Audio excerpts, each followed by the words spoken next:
Howdy. Today I'm doing this video from my new car, which I kind of like.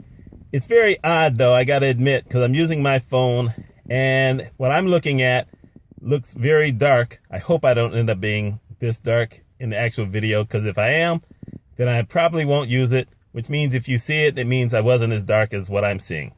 So this is something different. I've got two different reverse rants, that's what I'm calling it. And they involve talking about the subject of race. So let's start with this first one. The first one is my take on what happened at Starbucks over the weekend when two black men got arrested just for sitting there in a Starbucks. And the reason I'm talking about this, because I was basically going to just ignore it, because I don't go to Starbucks, I don't drink coffee. There's a Starbucks literally, I think, less than half a mile from where I live. And I've only been there twice, once for a meeting with some other people, and once, I can't remember the other time. But I'm not a big Starbucks fan. I don't like their cookies, and I don't drink coffee. Still, I was going to ignore it until I started seeing the white response to what happened. Because there are a lot of people saying, well, why didn't they just get up and leave?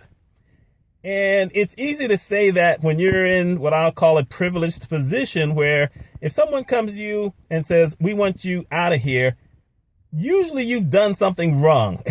This is face to fact. Either you've done something wrong, or maybe you're dressed inappropriately. And if they ask you to leave, they've got a reason for asking you to leave.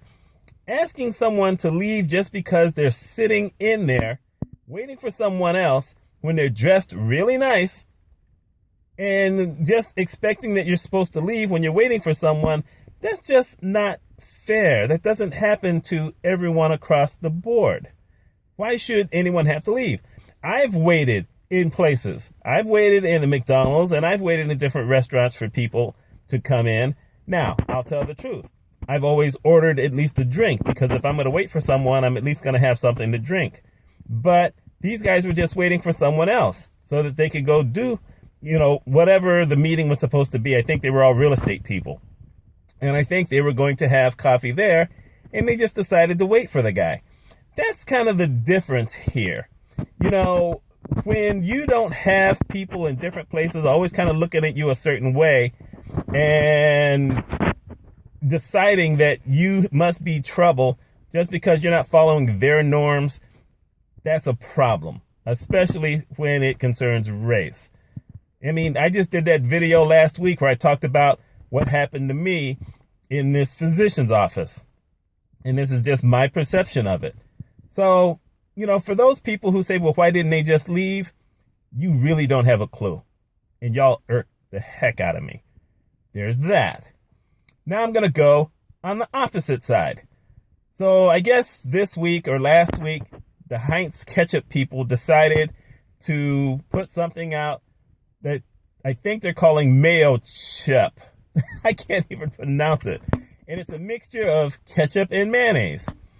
And for whatever reason, different minorities around the country and the world have decided that this is cultural appropriation, because it's something that they feel that it just belongs to them. Now, I'm a minority, so maybe I'm on the wrong side of this, although I don't think so. I've been mixing ketchup and mayonnaise together since maybe I was 3 or 4 years old. I mean, I don't really remember that, but I remember being 5 years old and being in an NCO club, non-commissioned officers club, with my parents putting ketchup and mayonnaise on a hamburger and loving it. I've been doing that forever. So I'm thinking that if I enjoyed it, there's got to be a ton of people who enjoyed it. And the Heinz people are the first people, as far as I know, who have decided to put it together as a product and put it out there. It's not cultural appropriation. This is not what that was meant to be. They came out with it first. For all you folks who think this is cultural appropriation, one, you've taken the wrong issue on this. And two, why didn't you put it out yourself? Anyone could have put this out way in advance. And it's the Heinz people who did it. In this particular instance, y'all have lost your mind. You just have.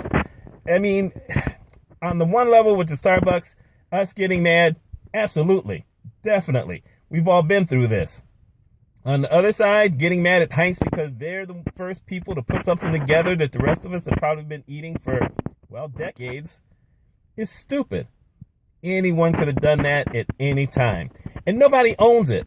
I'm betting probably half the white population in America mixes mayonnaise and ketchup. You know what? I put mayonnaise and ketchup on my hot dogs.